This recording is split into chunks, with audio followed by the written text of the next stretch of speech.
দখলদার ইসরায়েলি বাহিনী এবং লেবানন পুরোদমে যুদ্ধ চলছে।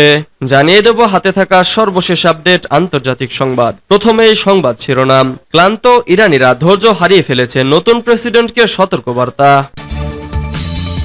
এরপর জানিয়ে দিব পেজেশকিয়ানকে সব ধরনের সহযোগিতা দেবে আইআরজিসি। এদিকে ইউক্রেনের দুটি প্যাট্রিয়ট ক্ষেপণাস্ত্র ব্যবস্থা ধ্বংসের দাবি রাশিয়ার। এরপর জানিয়ে দিব আফ্রিকায় রাশিয়ার শস্য পাঠাতে চায় তুরস্ক, বলেছেন এরদোগান। আরো জানিয়ে দিব যুদ্ধের দামামা, লেবাননের দক্ষিণে ইসরায়েলের হামলা। সর্বশেষ জানিয়ে দিব দিশেহারা ইরানিরা প্রেসিডেন্ট মাসুদকে সতর্কবার্তা। এতক্ষণ শুনছিলেন সংবাদ শিরোনাম, এবারে বিস্তারিত। তবে অনুরোধ থাকবে ভিডিওটিতে একটি লাইক করবেন এবং কমেন্ট করে জানিয়ে দিবেন কোন জেলা থেকে আপনি আমাদের এই ভিডিওটি দেখছেন। ক্লান্ত ইরানিরা ধৈর্য হারিয়ে ফেলেছে, নতুন প্রেসিডেন্টকে সতর্কবার্তা। পশ্চিম এশিয়ার দেশ ইরানের নতুন প্রেসিডেন্ট নির্বাচিত হয়েছেন সংস্কারপন্থী মাসুদ পেজেশকিয়ান। তিনি কট্টর রক্ষণশীল প্রতিদ্বন্দ্বী সায়েদ জালিলিকে হারিয়ে এই পদে জয় পান। এর মধ্যেই নতুন প্রেসিডেন্টকে সতর্কবার্তা দিলেন ইরানের শীর্ষ সুন্নি নেতা মৌলভী আবদুল্লাহ হামিদ। তিনি বলেছেন, দেশের চলমান নানা ইস্যুতে ইরানিরা ক্লান্ত এবং তারা ধৈর্য হারিয়ে ফেলেছে। ইরানের প্রেসিডেন্ট নির্বাচনে ভোট দেওয়া থেকে বিরত ছিলেন এই সুন্নি আলেম। তিনি বলেন, প্রথম ধাপের নির্বাচনে ভোটার উপস্থিতির মাধ্যমে প্রকাশ পেয়েছে জনগণ সরকারের উপর কতটা বিরক্ত। দেশটিতে গত 28 জুন প্রেসিডেন্ট নির্বাচনে ভোটার উপস্থিত ছিল 39.92%, যা দেশটির ইতিহাসে সর্বনিম্ন। প্রথম দফায় 50%-এর বেশি ভোট নিশ্চিত করতে পারেনি কোনো প্রার্থী। এরপর দ্বিতীয় ধাপে গড়ায় নির্বাচন। যদিও দ্বিতীয় ধাপে ভোটার উপস্থিতি 10% বেড়েছে, তবে 50% ভোটদানে বিরত ছিল। পেজেশকিয়ানকে সব ধরনের সহযোগিতা দেবে আইআরজিসি। ইরানের ইসলামী বিপ্লবী গার্ড বাহিনী বলেছে, এই বাহিনী নবনির্বাচিত প্রেসিডেন্ট মাসুদ পেজেশকিয়ানের নেতৃত্বাধীন সরকারকে সর্বোচ্চ সহযোগিতা করতে প্রস্তুত রয়েছে। আইআরজিসির প্রধান কমান্ডার মেজর জেনারেল হোসাইন সালামি শনিবার নির্বাচিত প্রেসিডেন্টকে জানানো এক শুভেচ্ছা বার্তায় এ প্রস্তুতি ঘোষণা করেন।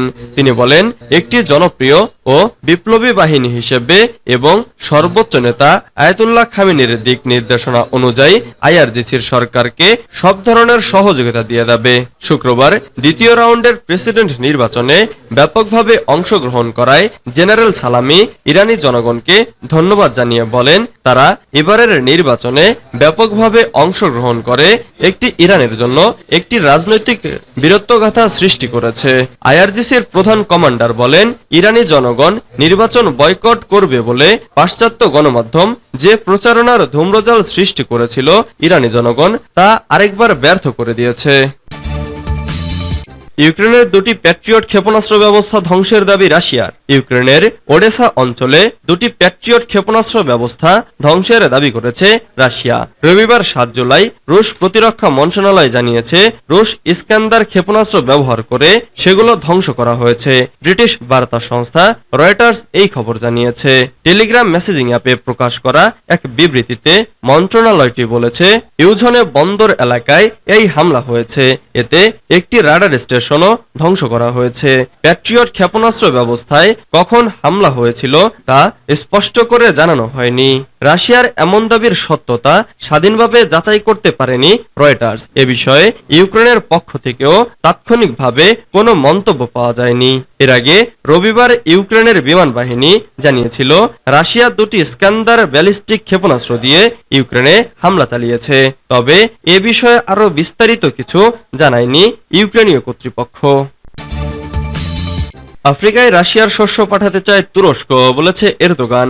ইউক্রেনে রাশিয়ার যুদ্ধের কারণে পশ্চিমাদের অবরোধের মুখে পড়েছে রাশিয়া।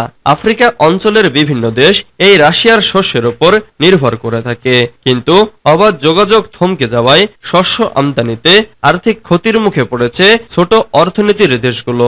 এমন পরিস্থিতিতে তুরস্কের প্রেসিডেন্ট রিসেপ তাইপ এরদোগান জানিয়েছেন, রাশিয়ার শস্য আফ্রিকা এবং বিশ্বের অন্যান্য অংশে পাঠাতে চায় তার দেশ।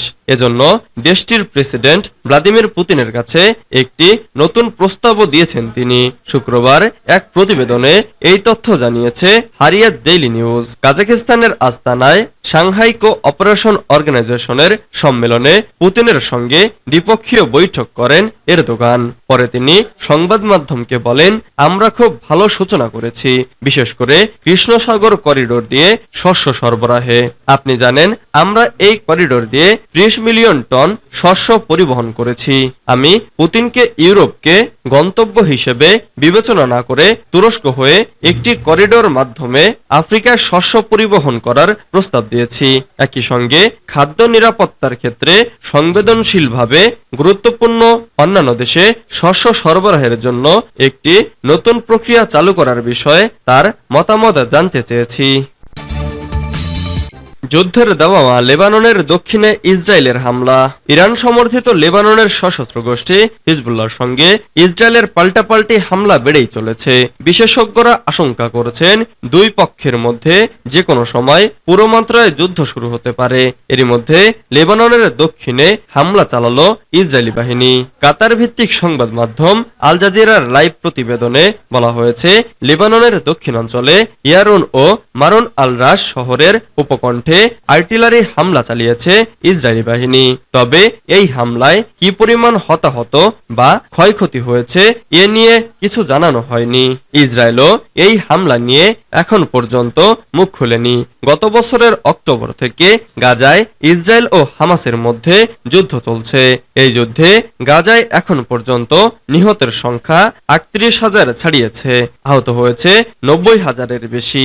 সেই সময় ফিলিস্তিনের প্রতি সমর্থন জানিয়ে হিজবুল্লাহ জানায়, গাজায় হামলা বন্ধ না করলে ইসরায়েলের ওপর হামলা চালিয়ে যাব আমরা। এরপর থেকে দুই পক্ষের মধ্যে পাল্টাপাল্টি হামলা চলছে। দিশেহারা ইরানিরা প্রেসিডেন্ট মাসুদকে সতর্কবার্তা। সদ্যই কট্টর রক্ষণশীল প্রতিদ্বন্দ্বী সাইদ জালিলিকে হারিয়ে ইরানের নতুন প্রেসিডেন্ট হয়েছেন সংস্কারপন্থী মাসুদ পেজেশকিয়ান।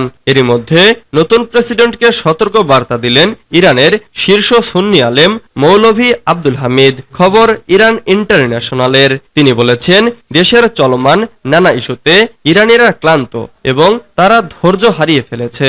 ইরানের প্রেসিডেন্ট নির্বাচনে ভোট দেওয়া থেকে বিরত ছিল এই সুন্নি আলেম। তিনি বলেন, প্রথম ধাপের নির্বাচনে ভোটার উপস্থিতির মাধ্যমে প্রকাশ পেয়েছে জনগণ কতটা সরকারের উপর বিরক্ত। দেশটিতে গত 28 জুন প্রেসিডেন্ট নির্বাচনে ভোটার উপস্থিতি ছিল 39.92%, যা